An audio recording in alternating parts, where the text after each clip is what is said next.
Hey, how's it going? Soccer Graffiti here, and welcome back to my channel. Finally gonna do this thing I've been meaning to do for so long. Let's let's talk some One Piece. I just finished reading the latest chapter. 1036? Yeah, 1036. And while I'm going to do and gonna start I guess I'll start with two things. Is A, I'm gonna start doing One Piece review stuff. B, I'm gonna start doing just manga review stuff on this channel, so I'm excited for that. Leave a like if that's something you want to see. Uh this chapter of One Piece, man. Woo! First off, I love the way that they started it with the like catching up things, right? Like no, it started out with the King and Zoro fight. And then after that did catch up stuff. There was a lot of death talk, right? The chapter literally is Bushido is the way of death. And if you remember, one of Zoro's swords is Enma, which is the king of hell. And you had this whole parallel from when he defeated it. You get the flashback of King, Kaido's henchman, King, one of the lead performers, being like, how he'll be the best swordsman for Kaido, right? And like Kaido's gonna be king of the pirates, and how there's this possibility of Kaido might be Joy Boy. That's what he thinks. I kind of find it funny that King knows about Joy Boy, but and so does Kaido, but not Luffy. It's really funny. That parallel though, they basically had that same conversation. I will become the greatest, so that you can be king of the pirates, essentially, right? And it's so crazy because like in Zoro is like I gotta read it. I have it here on my phone. He was just like beats King and is just like, if I'm gonna become the greatest swordsman and help Luffy, right, might as well be the king of hell. And then we get that really cool panel.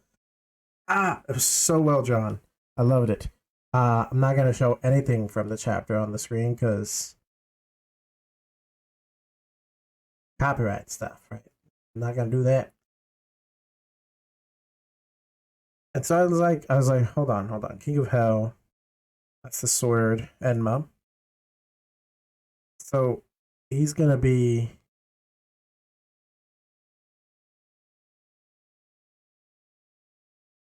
he essentially said that I'll become Enma. Just like one of the strongest swords. And it sucks the life force out of anyone it touches. Which I love. Like it sucks out the life force of its user to become stronger or something like that, right? If I remember that correctly. Which is an interesting parallel between Zoro and the sword, right? Because like for Luffy to become Pirate King, use Zoro as his strongest swordsman. Zoro is literally taking the life force from his enemies to make Luffy stronger. Crazy. I might be reading way too much into it, but I like that. I like that idea. Uh and then it's just I really think every one I'm doing is gonna be One Piece, gonna be its own. I'll do other mangas together, but let me get recaps of everything. First off, I want to say everybody's like, oh, the numbers haven't been all that great. The numbers we'd seen up to this point have been kind of like lackluster. Like we thought, oh, they're gonna be monsters, but The Straw Hats have just been like, really most of the new generation has just been fly swatting them away, and that drives me nuts because I was just like, a lot of people and a lot of people I watch have been saying like we had high hopes for the numbers, but and I realized that in this chapter it was a setup to show us just how ridiculously strong the new generation is. The you know what I'm talking, Kid, Luffy, all them, because the Straw Hats are just fly swatting them. But then we get this scene where CP0 struggled to fight one, three members of ZP0 struggled to fight one numbers. When you have like freaking Luffy and Zoro Sanji and Kid and Killer just going, get out my way, stupid. Like that's that parallel right there. Where CP0 is supposed to be, are they CP0? I think it's CP0. But like these guys are supposed to be the undercover world government. They're supposed to be the best of the best in the government, in the world government. And they struggled. They won, but it was tougher than they should have been. Honestly, you would think. I don't know. It was really yeah.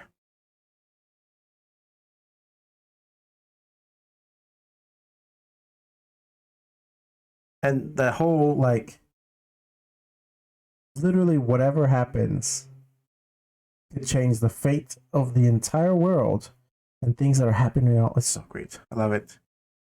Uh then we get the catch ups of if Kaido goes down, then it's up to Momonosuke to save the island so it doesn't fall on the people. You've got the embodiment of said his name, hold on. What is his name? Okay, hold on. It says it here. I have it open on my phone just because this exact reason, right? Kanjuro. It has the embodiment of Kanjuro's hatred heading towards the explosives there at the bottom, and Yamamoto behind it trying to stop it. Which another one of the numbers in this moment gets fly swatted out of the way, which is like why it's so crazy when you freaking see the CP dudes are struggling. Then it cuts over to Usopp, who's trying to save the samurai, and they're doing, they're doing their thing of, let me die, save that one, I will take a glorious death. And Usopp's, I love this. Usopp is like, I will run away every time if it means I get to survive. Obviously, I'm paraphrasing. So great. It's so true. He will. And you know what? It's true. Has survived. Up until like most people really wouldn't going through the things that he's gone through. He's kind of like a. It reminds me. There have been things that Usopp has done. It's like a lot like it's gonna be a weird comparison. I know, a lot like Shikamaru. Except the only difference being is Usopp is actually afraid, while Shikamaru just doesn't want to do it. And it makes me think of that episode in the tournament arc, right in the tuning exams, when freaking Kabuto puts everyone into a genjutsu, except Shikamaru shrugs it up. He just pretends to take a nap because he doesn't want to deal with it. And honestly, I can see Usopp be if somehow he was immune to genjutsu. Usopp would have done the exact same thing. He was just like, "Oh, it's supposed to knock people out. Oh, I'm going to sleep, I guess." And he would pretend he's asleep. Like it's so interesting. I love that. definitely not similar. Like that's similar, and then they'll do whatever is necessary that to get what they want to do, essentially. And Usopp wants to survive, so he will run away if that means surviving. Uh and then we get freaking Izo saves the day. Usopp's like overwhelmed, and then Izo just pops in there, freaking saving the day. All the beast pirates are just like, wait a minute, why are you here? And then someone's all like, yo, but I saw freaking Marco in the performance hall earlier, and is like, wait, what are they doing here? Also, just love how Izo was just like, go, God, Usopp. And Usopp's like, yes, wait, you know me? Oh my God. It's so great. Also, we get a reveal that on the back of Izo is the Akuzaya tattoo, which was great. There's just so much in this chapter that was good. You have the weird Raizo and Big Brain Man fight still going. Got a nice little callback with Raizo's like, you call this heat? I can't feel a thing. That's a nice little callback to what Oda did, right? And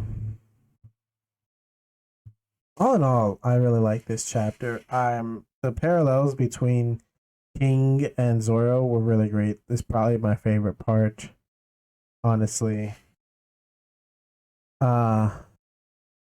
There's just so much going on in this chapter. It's a setup chapter. You can tell. I feel like the way it's ended with the Luffy Kaido fights, and Luffy's like, I'm having fun now, and Kaido's like, so am I. I feel like next chapters we're finally gonna get to see some Luffy Kaido actually going at it. I'm excited for that. Yeah, that'll be it for my One Piece chapter 1036 review. It's a good chapter, a good way to start the year. I'm excited for what the rest of this year will bring us. Thanks for watching, and I'll catch y'all on the next one. Peace.